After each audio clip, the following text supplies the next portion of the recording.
Kiper anyar Real Madrid, Kepa Arrizabalaga mengungkapkan bahwa dirinya ingin dipermanenkan El Real setelah masa peminjamannya dari Chelsea berakhir.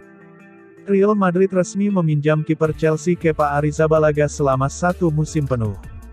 Kepastian peminjaman Kepa diumumkan El Real lewat laman resmi dan media sosial klub. Keputusan Real Madrid merekrut Kepa tak terlepas dari pengalaman yang dimiliki sang kiper selama memperkuat Chelsea.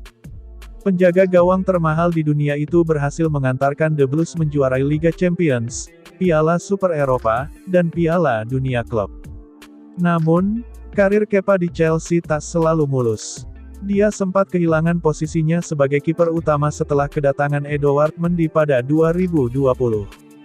Kepa mulai merebut kembali posisi tersebut pada pertengahan musim lalu. Selama membela Chelsea, Kepa tampil sebanyak 163 kali dengan catatan 175 kebobolan dan 59 clean sheet. Selain itu, Real Madrid memboyong Kepa untuk diproyeksikan sebagai pengganti sementara Thibaut Courtois. Seperti diketahui, Thibaut Courtois tengah mengalami cedera parah pada bagian lutut kirinya. Akibat cedera ACL ini, Courtois harus menepis selama kurang lebih 10 bulan atau hingga akhir musim 2023-2024. Namun, Kepa tak mau hanya sebentar berada di Real Madrid. Kiper asal Spanyol itu berharap dipermanenkan Los Blancos saat kontrak peminjamannya selesai pada akhir musim 2023-2024. Oleh sebab itu, Kepa bertekad untuk tampil semaksimal mungkin demi meyakinkan Real Madrid. Semoga saja begitu, kata Kepa dalam konferensi pers, ketika ditanya apakah dia ingin melihat pinjamannya selama 1 musim menjadi permanen, seperti dikutip dari ESPN.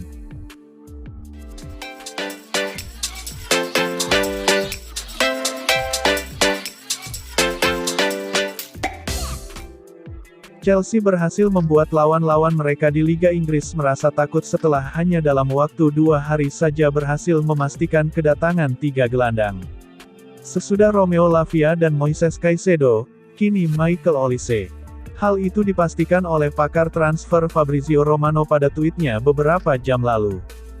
Romano mengatakan, klausul itu berhasil diaktifkan oleh tim biru kota London ini meskipun ada bantahan dan pengingkaran bahwa Olise akan datang ke Stamford Bridge. Semua pihak yang terlibat sedang dalam perundingan untuk memuluskan langkah transfer ini. Dengan demikian pasukan Mauricio Pochettino tersebut bukan hanya mendapatkan 2 gelandang dalam diri Romeo Lavia dan Moises Caicedo, tetapi juga Michael Olise. Dibandingkan 2 nama pertama, Olise lebih berfungsi sebagai gelandang serang, penyuplai assist.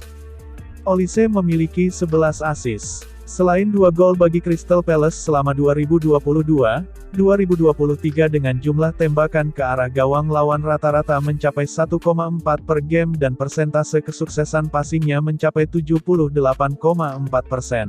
Jadi penambahan Michael Olise merupakan sebuah langkah transfer yang sangat hebat dari Chelsea, membuat takut musuh-musuh mereka. Mengapa banyak pemain memilih Chelsea? Kita tidak pernah tahu apa yang dipikirkan Caicedo, Lavia dan Olise saat mereka memilih Stamford Bridge dan bukan, misalnya, Anfield. Tetapi hal itu kemungkinan besar ada kaitannya dengan durasi kontrak jangka panjang yang diberikan klub biru kota London tersebut.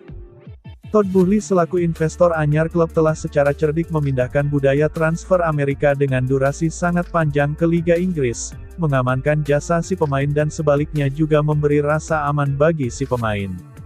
Bayangkan, dijamin sampai 6, 7 atau 8 tahun ke depan. Caicedo misalnya mendapatkan kontrak sampai 2031, atau 8 tahun sejak hari ini. Aman, tidak perlu memikirkan kemungkinan dipecat. Bisa fokus pada sepak bola. Enzo Fernandez, pemain andalan Mauricio Pochettino, juga mendapatkan kontrak 8 tahun sampai 2031. Reece James yang menjadi kapten baru The Blues dan merupakan pemain jebolan Akademi The Blues, sudah menekan perpanjangan kontrak 5 tahun sampai 2028. Mihailo Mudryk, yang mereka datangkan dari Ukraina, sampai 2031. Christopher Nkunku datang dari RB Leipzig dan diberi kontrak sampai 2029.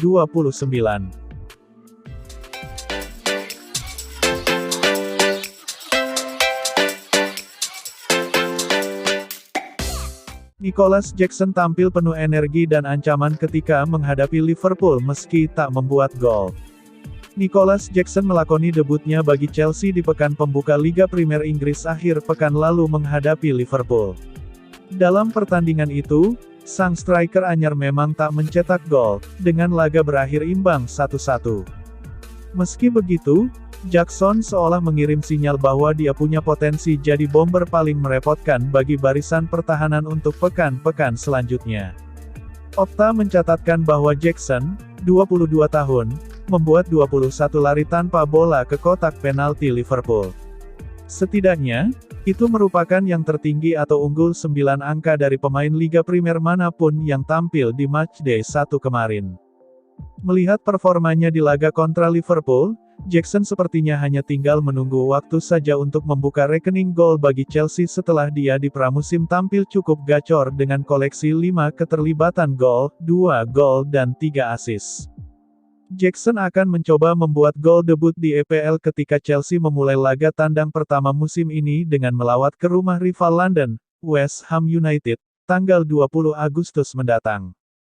Chelsea tampil menjanjikan setelah laga pertama Premier League musim ini. Tapi lini depan mereka menghadirkan nuansa yang kurang dingin. Pochettino menurunkan starter Nicolas Jackson, Raheem Sterling, dan Carney Chukwuemeka di depan, di tengah absennya Christopher Nkunku. Di babak kedua, Mykhailo Mudryk dan Ian Maatsen lantas dimasukkan sebagai penyegaran. Komposisi ini dinilai sudah menunjukkan potensi besar terutama bermodal kecepatan para pemain tersebut.